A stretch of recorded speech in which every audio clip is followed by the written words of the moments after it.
So here's how it happened. I was able to use the dump trailer for 2 months from a rental agency, and at the end of it, they wrote me a check for 800 and something dollars. How does that work, huh? Pretty good deal. So I'd seen this dump trailer at the rental agency before. It sat there. Actually, I tried to rent it once, and they told me it was broken. So uh, I quit my job. I had a couple houses to re-roof, and I needed a dump trailer to throw all the shingles in. I was doing it by myself, so it was going to take a while. I approached the rental agency and talked to them and said, "Hey, uh, what if I fix your dump trailer, or what if I buy it from you as is, and we cut a deal that way?" So they said, "Well, we'll think about it."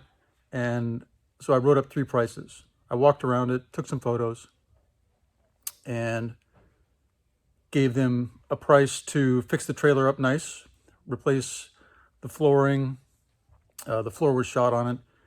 Replace some structure around the sides, kind of non-critical stuff, and another price to just get it running, basically, so it'd dump, so they could get some kind of money out of it.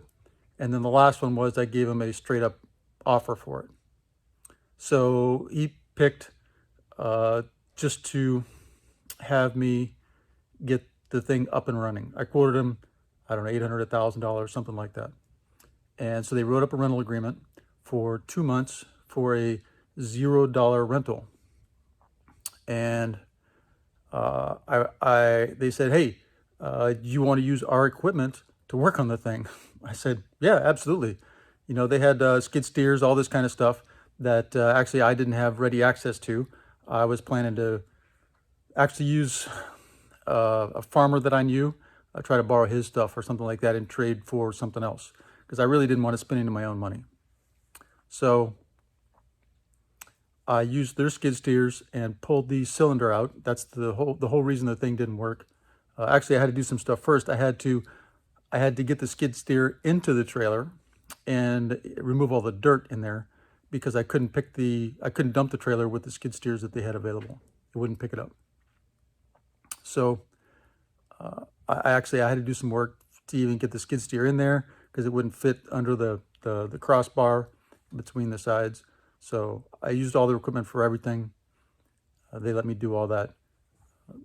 Dumped all the dirt back onto their land, and then picked the trailer up, hoisted it up, tilted the deck, and got the cylinder out, all with their skid steers.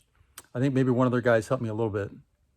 And then changed the cylinder seals, went and got tags on the thing, did some other work. There was some tire problems, and I used their tire machine to fix all that stuff. And then left it at my house, did some other work to it while I was re-roofing the house. I opened up some of the wheel bearings and drained the nasty watery oil out, and replaced the oil and changed some of the clear plastic things that go bad on these oil bath seals. And at the end of it, well, actually, and one of the tires blew out while I was using it. And so actually, I put that in the original quote, though, that one of the tires was probably bad and it would need replaced. So at the end of it, I brought the trailer back with a bill for 800 and something dollars, whatever it was. And the lady at the counter was not the money person, and so she was like, "Well, I'll have to talk to the owner, and we'll get back to you." And so I came back and picked up my check like the next day or the day after that. So I made a couple of trips with a couple of dumps. I don't know how many, 30, 60, about 60 squares of shingles from these two roofs that I had to do, and used the trailer for a month, for 2 months. Sometimes you just got to go ask, and some of these places, some equipment that you see that's not operable, something like that, they may cut you a deal for something that's non-monetary. So good luck, and hey, maybe it'll work out for you.